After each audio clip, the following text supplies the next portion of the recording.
Sally, it's really nice of you to come and talk to us for In the Reading Corner this afternoon. And we're delighted to be talking about your latest novel.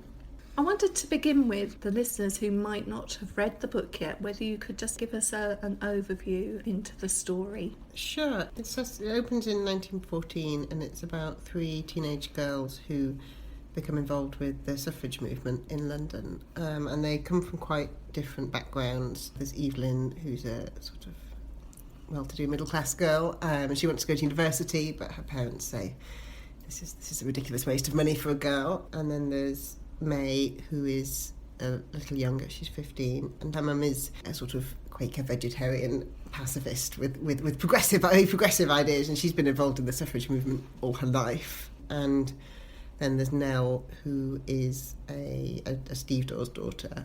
She lives with a family of 8 who live in 2 rooms. And the story is about the suffrage movement, but also about what happens to the suffrage movement when the First World War happens. Quite unusually for modern novels, it takes place over 4 years. I wanted it to feel like the sort of Edwardian novels where you get this whole sweep of a set of characters growing up. It's also 2 love stories. You have Evelyn and her young man Teddy, and then you have May and Nell who fall in love with each other as well. So there's a lesbian love story and a straight love story. I mean, it is epic in that, like a saga in that sense, you know, that length that you talked about. It's also an incredible page turner, I have to say, and I really enjoyed reading it. I know that at the beginning of the book you reference Little Women. I think one of the characters is actually reading the book.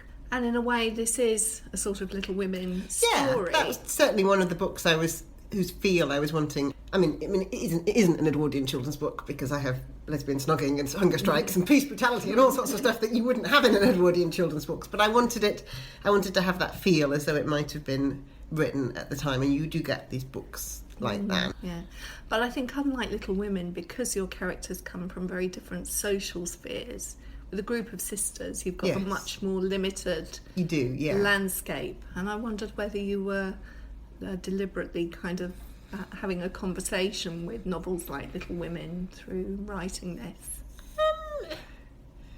Not exactly. I was interested in showing some of the breadth of the movement, because people talk about the suffragettes and you kind of think you sort of sign up to be a suffragette to join the Women's Social and Political Union, and actually it's much more similar to, say, the environmental movement, where you have all these different, you have the Green Party doing one thing and Greenpeace doing something else and Bob's Allotments doing something else, and it's not one cohesive whole. It's lots of little groups who are actually a lot of the time in conflict with each other, who have very different ideas. I mean, the suffragettes are a really small part of the suffrage movement. They're the ones who are being violent, who are throwing stones through windows, who are getting arrested, who are attacking policemen.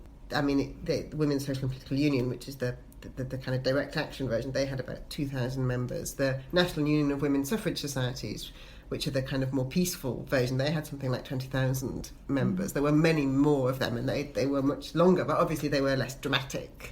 So I wanted to kind of give a sense of the breadth of the movement, and I wanted to give a sense of some of the arguments. It's not a book that has one drum to pound, although, I mean, we are in favour of women's rights, obviously, but there is a lot of conflict between the characters, and they're showing very different ideas and views on women's rights and on the movement and on political activism and on pacifism and on the war and all this sort of stuff, and I wanted to kind of let them play off each other.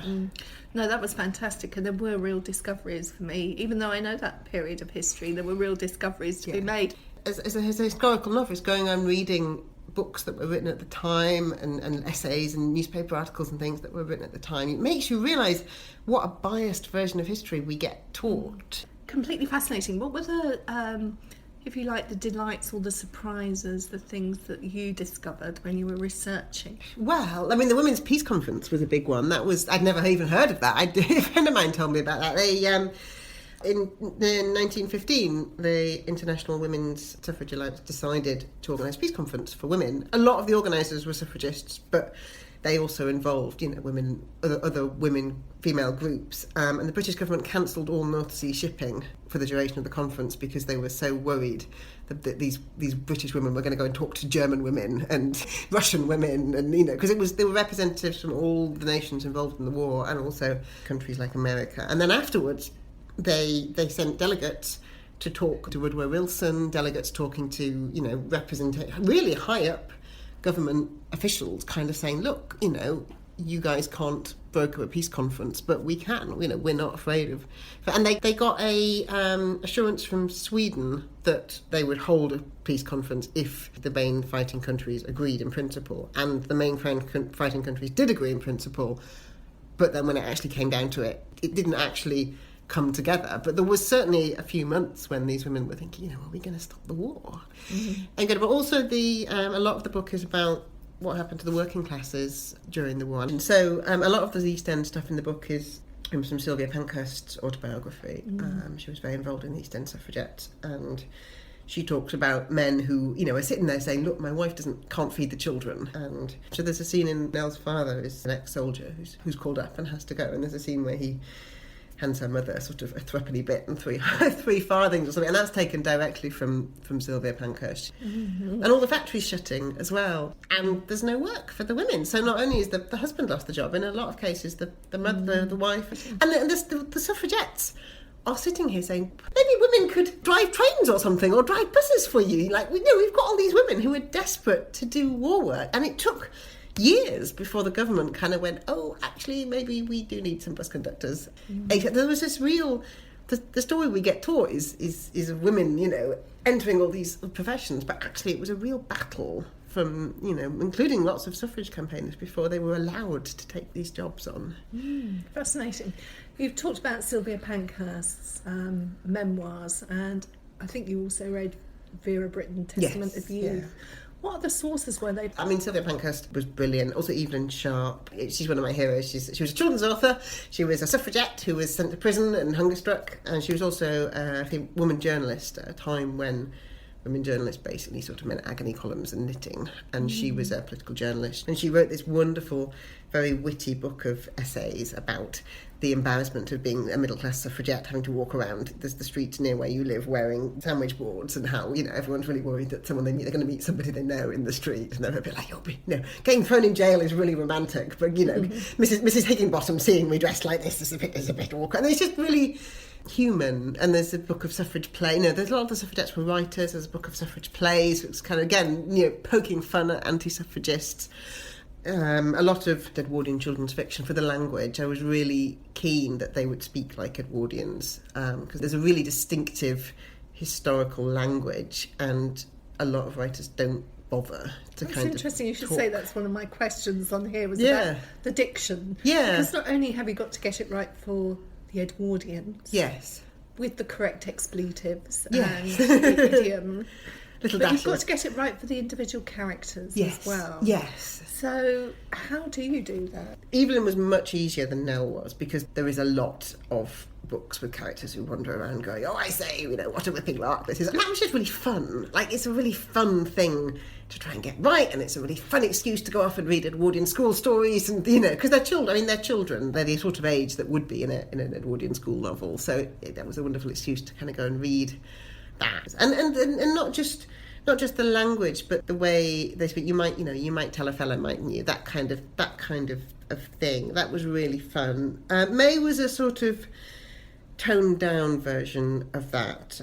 She is gentry, but she's a sort of struggling middle class. Evelyn's house, they have 3 servants. May has 1, and really they probably can't afford 1 servant, but they can't not have a servant. A bit like the railway children. A little bit. It's a common Edwardian theme. The middle class, the struggling middle classes with their darned gloves and all this sort of thing, and that was quite a fun milieu to play with. Nell was actually really hard, because there are not very many working class novels written by working class writers. And Cockney is just impossible. I read one book about Cockney speak that said, look, it's actually impossible to write Cockney, because it doesn't make any sense written down, and you've got all these glottal stops and things, and actually any version of Cockney is going to be an approximation. So I don't really feel very happy with how Nell speaks, because most of the working class characters that I found in fiction were kind of comedy working classes put into, Inez bit or whatever, they're wandering around and they'll be, here governor, what you doing type characters, and I don't really want to use that as my primary source. I wanted to ask you a question about how the novel is written, and I've got the story here from the points of view of 3 young women, which could have been 3 first-person narratives. Why choose a kind of third person and then just have it focalised through these characters? Well, partly because I wanted it to feel like an Edwardian novel. I mean, there are Edwardian novels in the first person, there's Treasure Seekers and so forth, but they are most likely to be in third person. Partly just the ease of moving between 3 narrators. You have to do more work if you have 3 narrators in first person, because you have to do make it establishing and keep the voice. And if you've got someone like Nell who speaks Cockney, to write first-person narrative in Cockney in a book with 2 other characters, including one who speaks quite plummy English, that's quite a complicated linguistic feat. There's also quite a lot that needs to be explained in the book. Descriptions of what Nell's house looks like, descriptions of why the children have a governess even though they go to school, the voting system. I mean, the voting system is actually really complicated in 1914, and that's actually quite important as to why women got the vote. This idea of soldiers not having the vote was a real factor in them having to change the law, because you have vast swathes of the population who suddenly are ineligible to vote. And just getting that information across unobtrusively was a lot easier in third person. Yeah, absolutely. That was another surprise for me, that you could have been away for war and you lost your... Yeah, a lot of men didn't have that. You had to have a certain income as well. You couldn't be, you couldn't be a felon. You couldn't be a felon. You couldn't be in prison, and lots of things like that.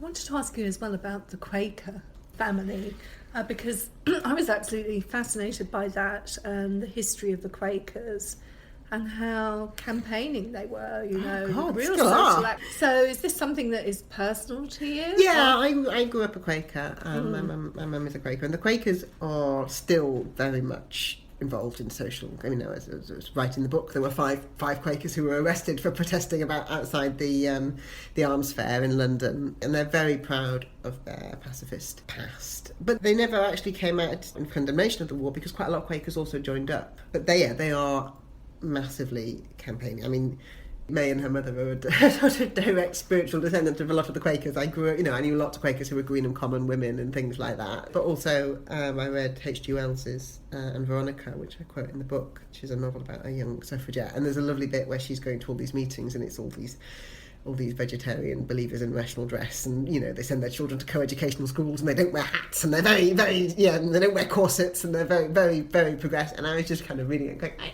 know these people, these are my people. So I really wanted that sense that actually this is the same kind of conversations that I went on the Women's March last year when Donald Trump was right, and it was really interesting sitting there going, this would have felt very similar to the marches that those suffragettes went on. We're marching a very similar route to the route that they took. We're saying very similar things.